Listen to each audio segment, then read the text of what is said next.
तो फिल्म की शुरुआत होती है ईचा से, जो अपनी कहानी सुनाती है और बताती है कि उसे हर रात एक ही ख्वाब आता है, जिसमें वो एक बड़े से घर में एक बहुत ही हैंडसम आदमी को देखती है जो हर रोज उसके करीब आता है। आज भी ईचा जब ये ख्वाब देख रही थी तो हमने देखा कि रियल लाइफ में भी उसके पास एक डीमन था और इस बात से साफ जाहिर था कि ईचा के ऊपर एक डीमन का कब्जा है। खैर, रात में ईचा की जब आंख खुलती है उसके हस्बैंड के घर आने पर, तो उसे काफी अच्छा लग रहा था, लेकिन उसे गुस्सा भी आ रहा था कि रोज रोज उसका हस्बैंड बहुत देर से घर आने लगा था। ईचा अपने हस्बैंड को हर चीज सही जगह पर रखने को कहती है और वो रखता भी है, लेकिन हम देखते हैं कि एक डिमोनिक हाथ उन सारी चीजों को इधर उधर फेंक देता है, जिससे ईचा को गुस्सा आ जाए।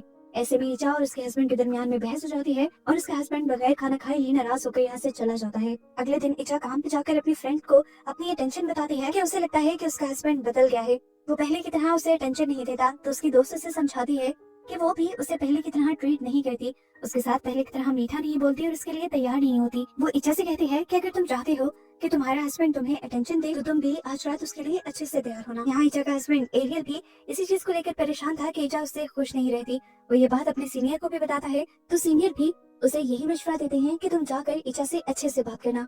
अब आज रात जैसे ही एरियल घर आता है तो ईचा बहुत अच्छे से तैयार हुई भी थी, वो उसे अच्छे से बात भी करती है और आज का दिन इनका बहुत अच्छा गुजरता है।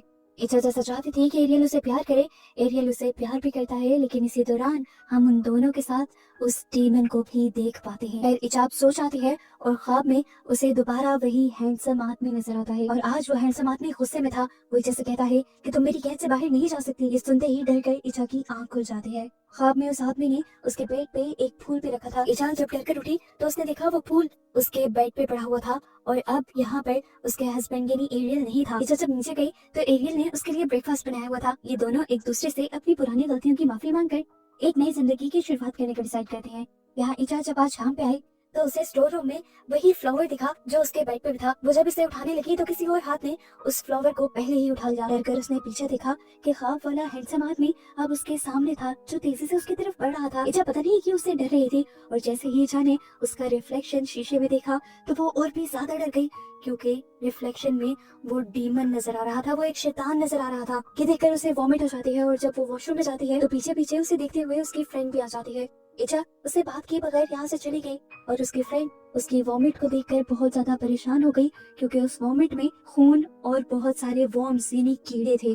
शाम में ईचा अपनी बहन से मिलती है, जिनकी बातों से हमें पता चलता है कि ईचा को बच्चे बहुत पसंद है, लेकिन हेल्दी होने के बावजूद उनके पास अभी तक एक भी बच्चा नहीं था और डॉक्टर्स उन्हें कुछ दवाइयां भी दे रहे थे। वो अब एरियल को अपनी मेडिसिन लाने को कहती है और ईचा का मैसेज मिलते ही उसे अपनी इस खाली बिल्डिंग में ईचा दिखाई देती है। वो हैरान होकर उसे बुलाता है तो ईचा भागने लग जाती है। वो भी इसके पीछे भागता है तो देखता है कि ईचा एकदम से अजीब सी हो गई, उसका पेट फूल गया, वो प्रेग्नेंट हो गई और चीख मारते हुए एकदम से उसका बच्चा भी पैदा हो गया, जो बिल्कुल शैतानी था। वो बच्चा अब एरियल की तरफ बढ़ने लग जाता है और रीचा अजीब सी मुस्कुराहट से एरियल को देखते हुए मुस्कुराती रहती है। उस बच्चे से बचने के लिए एरियल भागता है और अपने सीनियर से टकरा जाता है। वो सीनियर को सारी बातें बता रहा था कि किस तरह पीछे ईचा थी, लेकिन अब जब उसने खुद मुड़कर पीछे देखा तो पीछे तो कोई भी नहीं था। एरियल छुट्टी लेकर घर आ जाता है, जहाँ वो देखता है कि ईचा नॉर्मल थी और उससे नॉर्मल तरीके से बात कर रही थी, लेकिन एरियल ईचा के साथ अजीब बिहेव कर रहा था और ईचा को ये महसूस भी हुआ। वो ईचा से कहता है कि कल सुबह तुम हेल्थ केयर लेडी को बुला लेना, और ये कहकर वो सोने चला जाता है। सोते हुए भी उसे रात में दिखने वाले सारे वियंस नजर आ रहे थे, जिससे वो बार बार डर रहा था। सुबह होने पर वो लेडी जिनको एरियल ने बुलाया था वो आ भी जाती हैं और ईचा की मसाज करने लगती हैं और करते करते वो एरियल को बताती हैं कि ईचा 3 मंथ्स की प्रेग्नेंट थी। ये सुनकर ईचा तो बहुत ज्यादा खुश हो गई, लेकिन एरियल बहुत ज्यादा दुखी हो गया। ईचा 3 महीने की प्रेग्नेंट हो ही नहीं सकती थी, क्योंकि पिछले 6 महीने से एरियल और ईचा करीब नहीं आए थे। एरियल ये सारी बातें अपने सीनियर से डिस्कस करता है तो उसका सीनियर भी इन सारी बातों के बारे में खुद ईचा से बात करने का मशवरा देता है एरियल को। यहाँ ईचा तो बहुत ज्यादा खुश थी, जैसे उसे कोई खजाना मिल गया था। वो अपने सभी कलीग्स को भी अपनी प्रेगनेंसी के बारे में बहुत खुश होकर बताती है, लेकिन हम देखते हैं कि ईचा की दोस्त आज खुश नहीं थी। वो ईचा के लिए परेशान थी, क्योंकि पिछले दिन उसने ईचा की वॉमिटिंग में वर्म्स और खून देखा था, जो अच्छा साइन नहीं था। लेकिन ईचा बहुत खुश थी, इसलिए उसने अपनी दोस्त की सारी बातों को इग्नोर कर दिया। यहाँ पार्किंग में अब एरियल को एक गाड़ी से किसी बच्चे के रोने की आवाज आई। उसने जाकर लाइट लेकर जब उस गाड़ी में चेक किया तो उसे गाड़ी में एक शैतानी बच्चा नजर आया। ये देखकर वो डर के यहाँ से भाग जाता है और उसके भागते ही पीछे हम देखते हैं कि डीमन ने उस बच्चे को हाथ में लिया हुआ था। घर जाकर एरियल इचा का फोन चेक करता है क्योंकि इचा पर उसे शक हो रहा था और उसके फोन में उसे एक लड़की की चैट भी दिख जाती है। जब वो इचा से इस बारे में पूछता है तो वो बताती है कि ये लड़का उसका बचपन का दोस्त था जो वो अपनी वाइफ से झगड़े के बाद बस उससे बात कर रहा था। उसके और इचा के दरमियान में ऐसा कुछ भी नहीं था। इचा को अब समझ आ रही थी कि एरियल उस पर क्यों शक कर रहा है, इसलिए वो गुस्से में एरियल से कहती है कि कल को हम लैब जाएंगे और टेस्ट करवाएंगे और मैं ये प्रूफ करूंगी कि ये बच्चा तुम्हारा ही है। इचा की बात मानते हुए सुबह को ये लोग हॉस्पिटल पहुंच जाते हैं, जहाँ पर डॉक्टर जब इचा को चेक करती है तो पता चलता है कि इचा तो प्रेग्नेंट ही नहीं थी। तो ये सब जो हो रहा था वो क्या था? डॉक्टर बताती हैं कि जब कोई लड़की माँ बनना चाहती है और इस चीज को अपने सर पर सवार कर लेती है तो उसकी बॉडी में अक्सर ऐसे चेंजेस आने लगते हैं कि उसे वहम हो जाए कि वो प्रेग्नेंट है। हेल्थ केयर ने भी सिर्फ उसकी बॉडी की शेप देखकर उसे बता दिया था कि वो प्रेग्नेंट है, हालांकि ऐसा कुछ भी नहीं था। ये सारी बातें सुनकर इचा और भी ज्यादा परेशान हो जाती है और एरियल बहुत ज्यादा दुखी हो जाता है कि उसने फिजूल में इचा पर शक किया। इचा उदास थी, वो ये जाकर सारी बात अपनी दोस्त को बताती है तो उसकी दोस्त उसे कहती है तुम्हारे साथ जो कुछ भी हो रहा है वो ठीक नहीं है। इसीलिए वो इचा को अपने टीचर जैनी के पास लेकर जाती है। जैनी साहब जैसे ही इचा को देखते हैं तो उन्हें इचा के पीछे वही डीमन नजर आ जाता है और वो समझ जाते हैं कि इचा के साथ बहुत बड़ा मसला है। अब वो इचा को और उसकी दोस्त को अंदर बुला लेते हैं और उन्हें ऐसे जिनों के बारे में बताने लगते हैं जिनका काम लोगों की मैरिड लाइफ को खराब करना होता है। यहाँ पर वो इचा से सवाल करते हैं कि तुम्हें कोई ख्वाब या वहम तो नहीं होते? इचा जब उन्हें अपने ख्वाबों के बारे में बताती है तो वो इचा को बताते हैं कि तुम्हारे पीछे एक ऐसे जिन का साया है जो लोगों का घर खराब करते हैं। इचा अब अपनी प्रेगनेंसी वाली बात भी जैनी साहब को बताती है तो जैनी साहब कहते हैं कि तुम प्रेग्नेंट नहीं हो इचा, और ये सुनकर वो और भी ज्यादा गुस्से में आ जाती है। इचा की हालत बहुत ज्यादा खराब थी, इसलिए उसकी दोस्त आज काफी देर तक उसके पास रुकती है जब तक कि वो सो नहीं जाती। उसके बाद वो अपने घर जाने के लिए निकलती है तो उसे रोड पे एक बिल्ली का बच्चा दिखाई देता है जिसे वो उठाकर ऊपर की तरफ रख देती है ताकि कोई उसे कुचल ना दे। पर अचानक उसे अजीब सा महसूस होता है। वो पीछे मुड़कर जब देखती है तो यहाँ पे वही जिन था जिससे इचा को बचाने के लिए वो इचा को जैनी साहब के पास लेकर गई थी। इसीलिए वो जिन बहुत ज्यादा गुस्से में आया हुआ था और वो इचा की दोस्त के ऊपर हमला करके उसे मार देता है। ये सब कुछ इचा अपने ख्वाब में भी देख पाती है और डर कर उठ जाती है। उसे बाहर से शोर भी सुनाई दे रहा था। डरते हुए जब वो बाहर गई तो उसकी दोस्त बिल्कुल वैसी ही मरी पड़ी थी जैसे उसने अपने ख्वाब में देखा था। अपनी दोस्त की मौत ने इचा को तोड़ दिया था। इचा को ये भी गिल्ट होने लगा था कि उसकी दोस्त की मौत उसकी वजह से हुई है। एरियल जब घर आता है तो इचा को बुरी तरह रोता हुआ पाता है। इचा जैसे ही सारी बात एरियल को बताती है तो एरियल को भी बहुत ज्यादा दुख होता है। अब रोते रोते ही एकदम से इचा का पेट इतना ज्यादा फूल जाता है जैसे वो प्रेग्नेंट हो गई हो। ये देखकर वो दोनों परेशान हो जाते हैं। खैर अगली सुबह इचा एरियल को अपने उन ख्वाबों के बारे में बताती है जो उसे रोज आया करते थे और जिनके बारे में जैनी साहब ने कहा था कि ये जिन के दिखाए जाने वाले ख्वाब है। अब एरियल को यही बेहतर लगता है कि वो इचा को लेकर जैनी साहब के पास जाए। जैनी साहब देख रहे थे कि इचा और एरियल कितनी मुसीबत में है, इसीलिए वो उनकी मदद करने को मान जाते हैं और यहाँ पर इचा का एग्जॉर्सिज्म स्टार्ट होता है, यानी डीमन से छुटकारा पाने का उसका प्रोसेस शुरू कर दिया जाता है। लेकिन ये डीमन बहुत ज्यादा ताकतवर था। एग्जॉर्सिज्म के दौरान ही वो इचा की बॉडी के अंदर आ जाता है और इन सबको भयानक आवाज में बताता है कि वो इस डीमन को इचा से दूर नहीं कर सकते क्योंकि एक दूसरे डायमेंशन में, एक दूसरी दुनिया में इचा ने इस डीमन से शादी की हुई थी। जिसके बाद वो डीमन इचा की बॉडी से निकल जाता है और इस टाइम इचा को बहुत ज्यादा दर्द होता है। जैनी साहब एरियल को बताते हैं कि ये जिन ऐसे ही कपल्स की लाइफ खराब करता है और इससे छुटकारा पाना बहुत ज्यादा जरूरी है।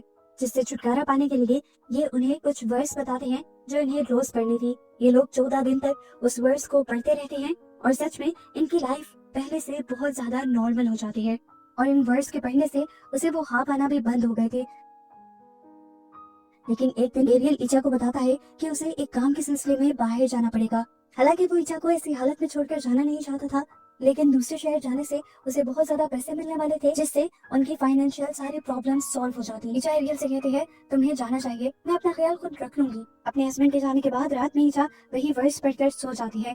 लेकिन आज हम उसके घर को अजीब देखते हैं, यानी वो जिन वापिस आ चुका था और एरियल के इचा से दूर जाने का वो फायदा उठाने वाला था। इचा सुबह जब काम पे गई तो उसके सभी एम्प्लॉयज की आंखें तब्दील हो गईं। वो डरावने अंदाज में इचा की तरफ बढ़ने लगी और सभी अजीब आवाजों में ये कहने लगी कि इचा तुम मुझे छोड़कर नहीं जा सकती। इन सारी चीजों से इचा बहुत ज्यादा डर जाती है और रात में अपनी बहन को घर बुला लेती है। ये सारी बातें इचा ने अब एरियल को भी कॉल पे बता दी थी कि उसके साथ ये सब हुआ था। अब एरियल इचा की बहन को कॉल करता है और उसे कहता है कि जो भी हो जाए तुमने इचा को सोने नहीं देना, क्योंकि आखिरी बार भी यही हुआ था कि जब उसकी फ्रेंड उसे जैनी साहब के पास लेकर गई थी तो इचा के सोने के बाद जिन ने इचा की दोस्त को ही मार दिया था, और अब अगर इचा सो गई तो जिन जरूर उन दोनों के ऊपर हमला कर सकता है। वो इचा को बातों में लगाए रखती है, लेकिन बातें करते करते इचा को इतनी गहरी नींद आ जाती है कि वो कंट्रोल भी नहीं कर पाती। उसकी बहन उसे बहुत जोर जोर से हिलाकर भी उठाने की कोशिश करती है। इचा जब नहीं उठती तो एकदम से जिन इचा की बहन के ऊपर हमला कर देता है। वो पहले उसके कंधे पे हाथ लगाता है और फिर उसे उठाकर बेड से नीचे फेंक देता है। इचा की बहन डरकर कमरे से बाहर आ जाती है तो कोई ना दिखने वाली पावर उसे उठाकर दीवार पे फेंक के मारती है और इचा की बहन वहीं पर बेहोश हो जाती है।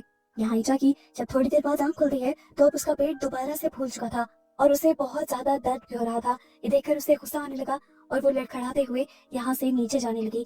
उसने सीढ़ियों के पास बैठी अपनी बहन को भी नहीं देखा जो इस टाइम बेहोश थी। इचा एक हैंगर लेकर अपने अंदर से उस बच्चे को निकालने की कोशिश करती है, लेकिन नाकाम हो जाती है। जब तक एरियल यहाँ पहुंचता है तो इचा की हालत बहुत ज्यादा खराब थी। वो इचा की बहन को होश दिलवाता है और फिर उसके साथ इचा को लेकर फौरन जैनी साहब के घर जाता है, जहाँ पर जैनी साहब बहुत सारे और लोगों को भी बुलाते हैं और यहाँ पर इचा का एक्सॉर्सिज्म शुरू कर दिया जाता है। यहाँ पे बहुत सारे लोग प्रेयर्स पढ़ रहे थे और इधर इचा के ख्वाब के अंदर हम दूसरी दुनिया देख रहे थे, जिनों की दुनिया। उस जिन की दुनिया में भी इन सब लोगों की पढ़ी हुई प्रेयर्स उसे सुनाई दे रही थी और वो प्रेयर्स के साथ जाना चाहती थी, उस दुनिया से निकलना चाहती थी। लेकिन यहाँ पर वो जिन आकर उसे कहता है कि तुम मेरी दुनिया से नहीं जा सकती। इचा उससे डरकर इधर उधर भागने लग जाती है और उसके भागने से उस जिन को गुस्सा आ जाता है और वो एकदम से इचा के पास आकर उसे पीछे से जकड़ लेता है। जैसे ही वो जिनों की दुनिया में उसे जकड़ता है तो यहाँ असली दुनिया में इचा बुरी तरह पोसेस होकर बेड से ही उठ जाती है और उसका बेड भी हवा में उठ जाता है। उसकी आंखें भी शैतानी हो गई थी और वो जिनों की तरह ही हंस रही थी। ये लोग अब अपनी प्रेयर्स को और भी ज्यादा जोर जोर से पढ़ने लगे थे, जिससे उस जिन को भी बहुत ज्यादा दर्द हो रहा था। वो जिन आकर जैनी साहब को भी डराने की कोशिश करता है, लेकिन जैनी साहब डरते नहीं। ऐसे में उस जिन को भी अब तकलीफ होने लग जाती है और वो अपना कंट्रोल इचा के ऊपर कम कर देता है। इचा का बेड और इचा जैसे ही जमीन पे आते हैं तो एरियल उसके कानों में वही वर्स पढ़ना शुरू कर देता है और इस तरह इचा अपने ख्वाब में देखती है कि एरियल उससे कह रहा है कि मुझे तुम्हारी जरूरत है, तुम मेरी दुनिया में वापस आ जाओ। और इधर जिनों की दुनिया में इचा अपना पूरा जोर लगा देती है उस जिन से अपनी जान छुड़ाने के लिए। जिनों की दुनिया में उसे इन सब लोगों की पढ़ी हुई प्रेयर्स अभी भी सुनाई दे रही थी, जिन्हें वो जिन की दुनिया में जब खुद भी पढ़ने लग जाती है तो उस दिन की दुनिया तबाह होने लग जाती है। और यहाँ असली दुनिया में हम देखते हैं कि इचा का पोजीशन टूट जाता है और फाइनली जैनी साहब का एक्सॉर्सिज्म काम कर जाता है और इचा उस जिन से आजाद हो जाती है। इचा अब उस जिन की कैद से पूरी तरह आजाद थी। एरियल और उसकी बहन ये देखकर बहुत ज्यादा खुश हुए थे। कहानी के एंड पर हमें 6 साल बाद का वक्त दिखाया जाता है, जहाँ अब इचा के 2 बच्चे भी हो चुके थे और इनकी जिंदगी अब नॉर्मल थी। हम देखते हैं कि इचा के बच्चे जब बाहर खेल रहे थे तो इचा की बहन उन बच्चों को बाहर से लेने के लिए जाती है और हम घर के बाहर उसी शैतान को देखते हैं जो इस टाइम इंसानी शक्ल में था और इचा की बहन को वो काफी अजीब लग रहा था। यानी ये बताया जा रहा है कि वो जिन अब इचा के ऊपर पूरी तरह से तो कब्जा नहीं कर पा रहा, लेकिन उससे ज्यादा दूर नहीं गया। मूवी के एंड पर हमें वो असली लड़की भी दिखा दी जाती है जिसके ऊपर ये मूवी बनाई गई थी। कि ये मूवी एक सच्ची कहानी है और उस लड़की का ही इंटरव्यू दिखाते हुए ये मूवी यहाँ खत्म हो जाती है।